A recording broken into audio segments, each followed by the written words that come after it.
E eu convido neste momento para vir ao palco, por favor, tenha bondade, Zilda Costa, da H2 Energy. Por favor, tenha bondade, Zilda. Eu sou Zilda Costa, trabalho como diretora de novos projetos, novos negócios na H2 Energy, que fica em Jundiaí, São Paulo, e coordeno o grupo de regulação da BGD. Faço parte do grupo de regulação da BGD, principalmente no foco do PL 5829.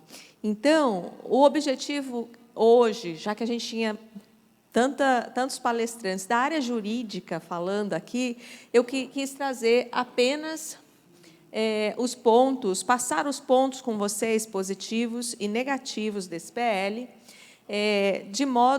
com o olhar do investidor, com o seu olhar para essa mudança regulatória, né? E essa é uma consideração minha, o que eu achei que fosse positivo, o que é negativo, e o que não tem nem positivo nem negativo, é só para a gente prestar atenção. Então, o ponto da transição, 12 meses a partir da publicação da lei, é um ponto positivo. A gente vê que, nos 12 meses desde que a lei for publicada, e mais depois 6 meses, a gente tem uma segurança do que a gente estiver fazendo agora, ou negociando agora, ele vai ser na lei atual. O direito adquirido vai até 2045. Desde que a usina seja construída em 12 meses, a gente tem, até 2045, todos os direitos preservados de quem já fechou contrato. E novas possibilidades de negócios, acrescentando aí as associações e condomínio voluntário, às outras cooperativas e consórcios já existentes. Outros pontos positivos é que a demanda contratada passa a ser na TUS de G, e isso para todos os empreendimentos, mesmo já conectados. Como a TUS de G ela é mais ou menos 1/3 da demanda contratada, isso vai ter uma diminuição de custo das usinas já conectadas. E isso é importante para quem já conectou e quem vai conectar nos próximos 12 meses. Só que essa TUS de G ela tem que ser solicitada a mudança, e também só pode ser mudada quando for a revisão tarifária da distribuidora. Então, qualquer sistema que você tenha hoje vai mudar de demanda contratada que você paga hoje para pagar uma tarifa menor, que é a TUS de G. Isso é um ponto positivo. O custo de disponibilidade é outro ponto que é muito positivo. Aqueles 100 kWh que ficava sem poder compensar a energia, ele agora deixa de ter aquela impressão que você paga em duplicidade. Então, você passa a compensar também essa componente. Mudanças de regras pelas concessionárias. Qualquer mudança que a concessionária for fazer, ela vai ter que apresentar publicamente e demora 90 dias para implementar. Por que isso? Porque, às vezes, a gente entrava com um processo na distribuidora e era surpreendido com uma mudança de ontem. Ontem mudou isso aqui, aí você volta o seu processo todo. Então, isso é um ponto positivo do PL. O B-optante, algum tempo atrás, a gente conseguia conectar uma usina em média tensão. Consumidor do B-optante, ele era enquadrado só junto à carga, na verdade, né?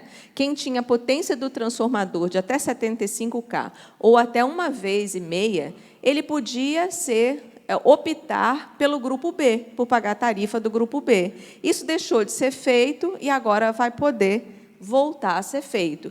E aí, a gente está correndo um pouquinho com essa apresentação, porque hoje é o último dia, e tem muita gente que, no final do painel, vai viajar, os últimos palestrantes, a gente está correndo um pouco, mas qualquer ponto disso aqui, qualquer ponto que ficar em dúvida, a gente tem um grupo da BGD para te responder a qualquer dúvida atual ou de negócios que você vai fechar.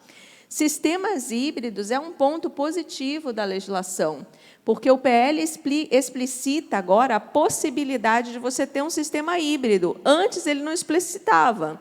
Então, você pode se conectar ao sistema de compensação de energia elétrica tendo um sistema híbrido. Antes, se você tinha solar junto com eólica, você tinha que pagar 2 demandas. Agora, você vai pagar uma demanda só. Iluminação pública poderá participar do sistema de compensação de energia elétrica. E o que isso diz para a gente? Novos negócios. Todos os governos vão colocar a iluminação pública na GD. A gente pode apostar nisso e a gente vai participar desses leilões. Pontos positivos no uso de baterias e serviços ancilares. A legislação não falava nada sobre o uso de baterias. Agora também ela deixa explicitado o uso de baterias e ainda diz que sistemas com 20% de armazenamento da capacidade de geração, ela será considerada como energia despachável. E o que é importante para a gente falar do solar sobre isso? Porque a regra de transição para energias despacháveis ela é mais amena. Então, considerar como energia despachável é importante para a gente. Serviços ancilares. As distribuidoras poderão contratar os integradores de geração distribuída para prestação de serviços da rede. E aí deixa essa permissão, o PL deixa essa permissão para que elas contratem. E muitas são empresas governamentais. Então, é importante que um projeto de lei explicite que ela pode fazer essa contratação. Possibilidade de unificação de titularidade. A transferência de titularidade das faturas de energia associadas para o consumidor gerador responsável pelo empreendimento de geração. A gente acredita, se todas as faturas de um empreendimento forem migradas para o nome do titular gerador, ele passa a ser um único consumidor e vai ter isenção de CMS. Isso ainda vai ser regulado, mas eu considerei isso também como um ponto positivo. Ainda como ponto positivo, para vocês verem quantos pontos positivos tem esse projeto de lei, a gente tem, hoje, a gente só tem rateio como forma de alocação de créditos da geração distribuída. Você diz, a minha unidade 1 vai receber 15%, a minha unidade 2 vai receber 20%, e se aquela unidade 1 não consumiu aquele tanto de crédito, ela vai receber o 15%, e vai para um saldo, ela não passa para a unidade seguinte. Se a unidade 2 consumiu muito mais, ela não recebe mais, ela só recebe 20% da geração. Então, o PL hoje traz que você vai poder colocar uma ordem de prioridade do excedente. Isso é maravilhoso para quem compensa energia, porque não vai sobrar crédito. O que vai acontecer? Unidade 1, tudo que ela consumiu, coloca o crédito. Unidade 2, tudo que ela consumiu, coloca o crédito de geração. Pode ser que unidades seguintes acabe o que você gerou, mas pelo menos não sobra nenhum crédito para receber depois, ou sobra muito pouco, desde que bem qualificado, né? Venda de créditos de energia vai poder ser feito para a distribuidora, e aí é legal, o PL menciona isso explicitamente. Novas unidades de consumo. Muitas vezes você tem um consórcio e sai um consorciado, e para entrar um outro, a distribuidora tem 90 dias para poder colocar. A partir de agora, ela tem 30 dias a partir da solicitação. Classificação como projetos de infraestrutura é uma coisa bem bacana, o doutor Einari explicou, e aí eu não vou falar novamente, as duas modalidades que ele colocou, tanto debênture incentivada, quanto projetos de infraestrutura da FIP e IE, ele já explicou e são pontos positivos da legislação. O que é fonte despachável, então, que a gente estava falando que projetos de fontes despacháveis vão ter uma transição tarifária mais amena. As fontes despacháveis é desde que você tenha uma planta de geração capaz de entrar em operação quando necessário e atingir rapidamente os níveis desejados de operação. Então, o solar, que a maioria aqui tem empreendimento solar, ele não é considerado uma fonte despachável, porque se você precisa ligar à noite uma usina, ela não produz energia. A despachável é isso, você precisa despachar para o sistema imediatamente a sua geração, você tem que estar pronto para isso. Então, como o sistema solar ele não é considerado uma fonte despachável, no projeto de lei está dizendo assim, se a sua usina tiver pelo menos 20% de geração dessa energia em baterias, nós vamos considerar a sua usina como uma fonte despachável, porque pelo menos 20% disso a bateria está pronta para carregar para o sistema. Unidades extintas. Hoje também, quando sai uma unidade do consórcio, ela leva o crédito. Então, um ponto muito positivo é, se você avisar que aquela unidade está sendo extinta antes de pedir a exclusão para a distribuidora, você pode realocar todo o crédito que ela tiver nos demais consorciados. Isso é bem bacana. Então, antes de entrar aqui para os pontos negativos, eu queria mostrar para vocês que a regulação vem trazer muita coisa boa também.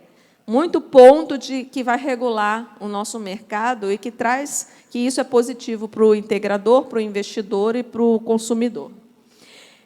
Dentro dos pontos negativos, esse primeiro ponto foi falado pelo doutor Einar, a garantia de fiel cumprimento. Por que é negativo? Eu considero negativo, porque vai precisar de um desembolso do investidor que não era feito antes. E tudo que é custo, além do que a gente já estava previsto, tentando melhorar o CAPEX do projeto, aparece uma nova componente de custo, né? Sendo que ela vai ser devolvida no final, mas a pessoa tem que ter upfront, como a gente fala, 2,5% do valor do CAPEX do projeto, para projetos de 500 a 1 mega, e 5% do investimento para projetos acima de 1 mega. Outro ponto que eu considerei negativo é justamente o pagamento de componentes tarifárias. Você não pagava antes e vai pagar agora. Então, as componentes tarifárias para valoração de créditos de geração junto à carga, a geração compartilhada, os EMUCs, o autoconsumo de até 500 e a fontes despacháveis, ela vai ser gradual, de 15% em 15% a partir de 2023. Já quando você tem um autoconsumo remoto maior que 500 em fonte não despachável, ou você tem uma geração compartilhada, onde um único titular tem mais do que 20% da sua geração, ela não é escalonável como no slide passado. Ela é 100% já nos novos empreendimentos em 2023. Você vai pagar o quê? O que é essa nova componente tarifária? É isso tudo que eu escrevi aqui de vermelho. 100% do fio B, que dá mais ou menos 28% da tarifa líquida, 40% do fio A, que é mais ou menos 4% da tarifa. Você vai pagar 100% do PID, que é mais ou menos meio, 0,5% da tarifa, e vai pagar 100% da taxa de fiscalização de serviço de energia elétrica, que é mais ou menos 15% da tarifa. O único ponto que eu tenho a considerar é que o número 3, muita gente está calculando, lá naquela tabela PECAT, é uma tabela disponibilizada pela ANEEL, o pessoal vai lá e busca o PID só da TUSD, mas não é também da TE. Então, a gente tem dois números 3 ali, 2 pesquisas de desenvolvimento, um alocado ao TUSD e um alocado ao TE. Pontos de atenção da lei, que não são nem positivos nem negativos, mas são pontos de atenção. O marco adquirido é o protocolo da solicitação de investimento, tem que ter o protocolo. Então, você protocolou, você tem direito ao direito adquirido. Parecer de acesso, é proibida a venda de forma expressa, antes não era escrito, agora está explicitado.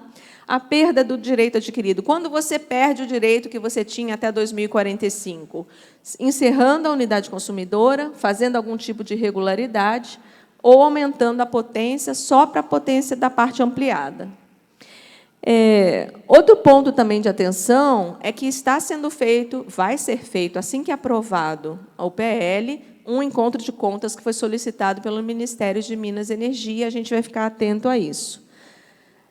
Ainda a gente tem 3 pontos ali de atenção, que são o CUSD, adiamento do início da vigência do CUSD, ele vai poder ser feito. Hoje, se você demora a construir a usina, você atrasou, você já começa a pagar a CUSD naquela época, naquela data, você vai poder atrasar esse pagamento, e você vai poder transferir a titularidade. Era proibida a transferência de titularidade ou do controle societário até a solicitação de vistoria. Hoje, você poderia transferir a qualquer momento. Agora, a partir do PL, você só pode transferir uma titularidade ou o controle acionário da sua usina no momento da vistoria da usina. Tá? E, para terminar, então, a gente está com 3 emendas no Senado. Todo esse PL já foi aprovado na Câmara dos Deputados, ela está no Senado, e eu trouxe para vocês as 3 emendas. E a gente pode entrar em mais detalhes depois, através de grupos, e o meu telefone fica aqui no final. A primeira emenda foi proposta pelo senador Antônio Anastasia. Ele pede que modifique-se o PL no artigo 4º, onde ele está pedindo que, ao invés de 2,5% ou 5%, se pague 10% sobre o CAPEX para qualquer usina. E ele fez um pedido justificando aqui, ó. A justificativa diz assim: a presente proposta foi solicitada pela CEMIG. Eu sou mineira também, hein, gente? Não tenho nada a ver com isso.